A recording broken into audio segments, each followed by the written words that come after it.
Brought to you by Express Care Health and Skin Center. Get in, get out, get better. Welcome back to Healthy Living. Express Care's Dr. Jitka Lom joins us in studio to give us advice on how to prep for surgery. Let's check out some of our viewer questions now. Dan from Manila asks, what is a preoperative and post-discharge checklist? And maybe the next question should be, what should be on that list? Very good. Well, you received this from your surgeon, and it's part and parcel of the whole procedure. There are so many small things to consider.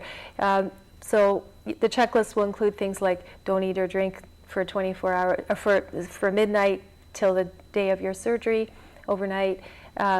Make sure that you've taken your medicine that you need to take that morning of the surgery.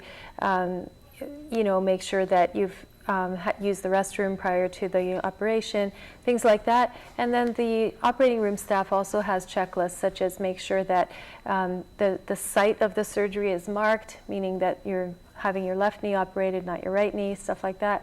And they have a lot of other things on that checklist to make sure that you'll be safe and sound during the operation and that everything's been taken care of so that it can be as routine as possible.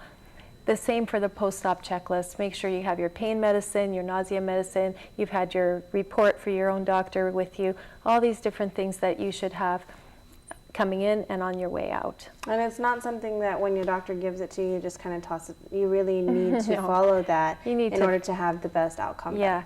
The best surgeries are the ones that are routine, meaning the best surgeons are the ones that work on their time to make their surgeries very quick. When I hear, how somebody had surgery, I usually ask them, how long was it? And I have a very good idea of how it went. Because, for example, a gallbladder surgery, if it's laparoscopic, 30 minutes to 45, no longer than that. Hysterectomy, an hour.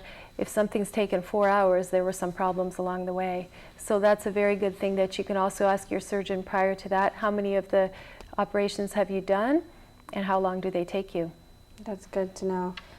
Jerry from Jigo asks, do I need to call my insurance company prior to having surgery? Yes, usually the doctor will do that for you to get it approved prior, but it never hurts for you to call them and make sure that everything's been taken care of, especially if you have a deductible or that kind of thing, to make sure that you don't get any nasty surprises later.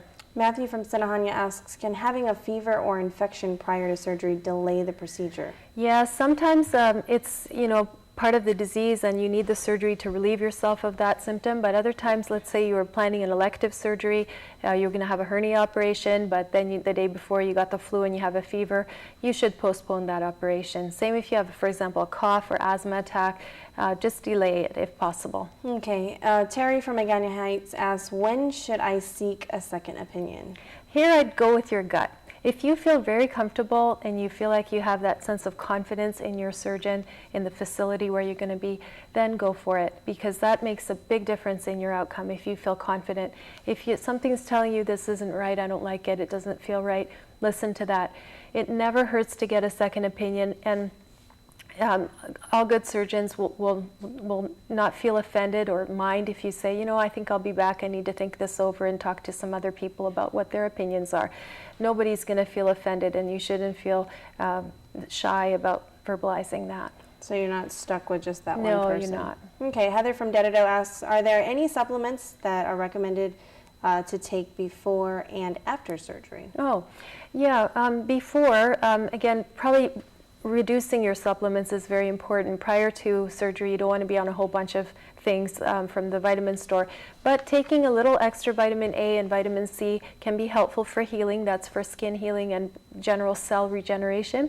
And another supplement that you could take prior to an operation is called arnica, and that's a homeopathic herb which you can buy on the internet. You don't need a prescription, and it reduces your swelling and your bleeding. And it's very helpful, and you can use that after operations as well to reduce your bruising and swelling, and it's harmless and very helpful. And as far as otherwise, just multivitamin and hydration. Arnica, A-R-N-I-C? C-A, yeah. Okay. I'll post it on my website coming up. Okay, Yeah. good. And our final question comes from Selena from Telefofo. How does eating healthy aid in my recovery post-op? Well, we are what we eat, really physically, so your body's going to be regenerating and healing and putting a lot of effort into your recovery, and it needs some raw materials to work with. So please give it something like fruits and vegetables, healthy foods, just basically nourishing, healthy foods, not junk food or processed foods, so that your body can use those nutrients to make fresh, new, healthy cells. Put in that good stuff for sure. Any last things that you'd like to leave with our viewers for anyone out there that might be preparing for surgery? Well, I think that one of the big things that people worry about is not waking up after surgery, because there's two parts. There's the surgery and there's the anesthesia. And anesthetics these days are incredibly safe, but you can also talk to your doctor about what type of anesthesia you may have, because some things can be done under local or just with light sedation. You don't have to have a general anesthetic, but if you are going to have one, then again, the length of time that you're under determines a lot about what your outcome is, whether you're going to have nausea, how quickly you're going to wake up, and how quickly you're going to recover. So make sure that you address that with your surgeon as well. And you can often talk to the anesthesiologist. That's the doctor who's going to be putting you to sleep prior to the surgery, before your operation. Okay, sounds good, Doc. And prepareforyoursurgery.org. Yes. All right, good website. Thanks, Doc, for all the great advice. Dr. Lom will be back again next week, and we'll be talking about birth control. If you've got a question you'd like to have answered, send it to healthyliving@kwam.com or post it on the KWAM News Facebook page. There's more Healthy Living still to come. Stay with us.